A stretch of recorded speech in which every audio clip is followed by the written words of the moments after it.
All right, welcome back, everyone. So today I want to go over a little bit more on actually choosing an agent and what an agent is there to help you with through this process. So the first thing I want to go over is really what is our role as your real estate agent. I know there's a bunch of us out there, and trying to decipher who to choose can be kind of overwhelming. I'll get into a little bit more about how to research that a little bit later. Um, but in terms of our role, we are here to act as a fiduciary. So what that means is we have your interests to look out for, and we have a legal obligation to make sure your interests are protected. So I always have the breakdown. We go off old car for explaining fiduciary to some people, and essentially that means we have to be obedient, we have to be loyal, we have to disclose things as we find them out about properties. We have an obligation to keep everything you tell us confidential, especially when it comes to negotiating. We are accountable for making sure that all money is handled properly, especially when it comes to your earnest money, which we'll talk about a little bit later in a different video. And we're there to make sure that there is reasonable care and diligence taken on whatever property you may be interested in.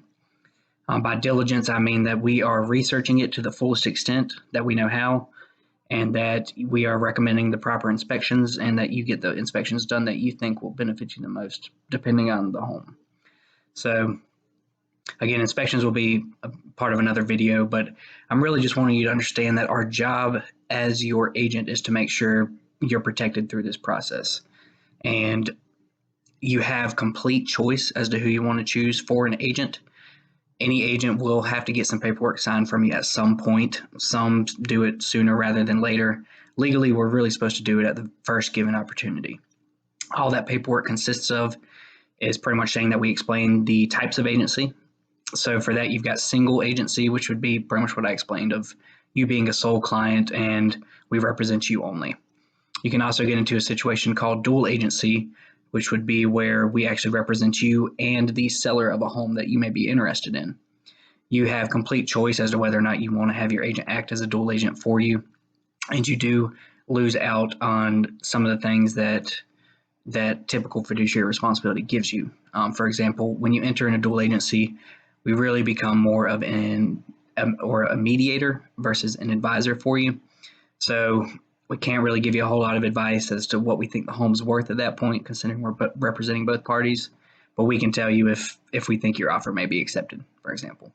So just keep that in mind. There are a couple of different types of agency.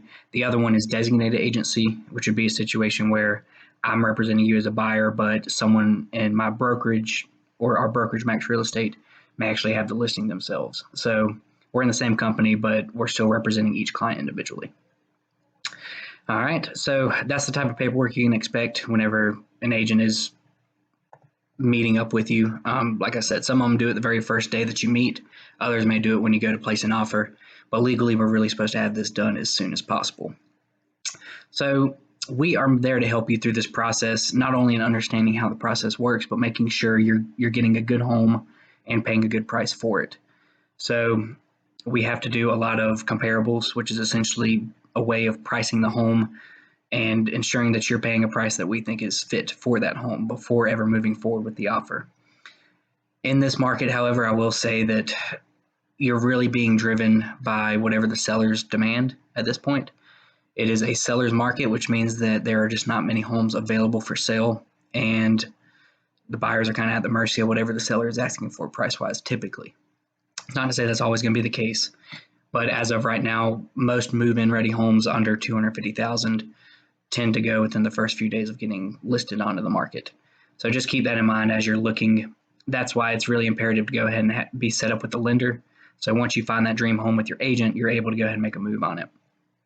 It's possible you may reach out to your agent first versus reaching out to a lender. And I've had plenty of people that reach out to me and want recommendations on lenders that I've worked with or my clients have used and been happy with.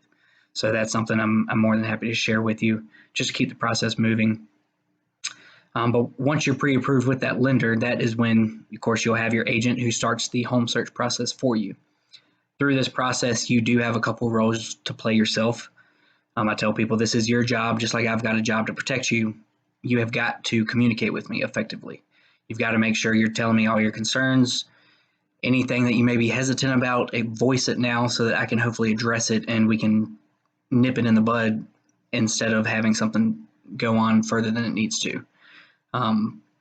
You got to remember that there's multiple parties involved with this process, and everyone is in it for the same reason, to get a good deal, essentially. So just make sure you're being fair through this process and voicing your concerns with your agent as you go. There's no such thing as a dumb question for your agent or your lender through this process. I understand it's new to a lot of people. It's the most expensive purchase you'll likely ever make in your life, so don't be afraid to ask these questions. Just like when you're shopping for a vehicle, you're asking questions about the car, you've got to do the same thing for this process. You can't be intimidated along the way by any professional. Just be willing to communicate. Communication means a lot of different things to a lot of different people. Texting especially tends to be the favored way of communicating now. It's easy, it's convenient, but a lot of times words and tones and attitudes can get lost in translation through text. If I start to feel something like that happening, I'll just pick up the phone and call. It's just so much better to have a phone call, especially for explaining some of these things as the process moves on, versus trying to type all this out and hope that you understand it through a text message. So again, do your research on agents. We're a dime a dozen, but most of us have reviews posted on sites like Google, Zillow, Facebook.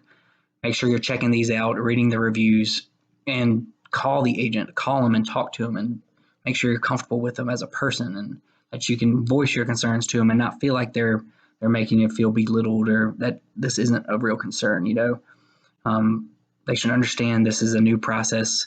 Even if you've been through it before, it's not done very often. So just make sure you're comfortable with your agent. And after this step, of course, I'll get into the next video, but that will be when the actual home buying search begins. So that's really the fun part for everybody. But I hope this helps. Feel free to comment with any questions or concerns. Communicate with me, and feel free to share as well. Thank you.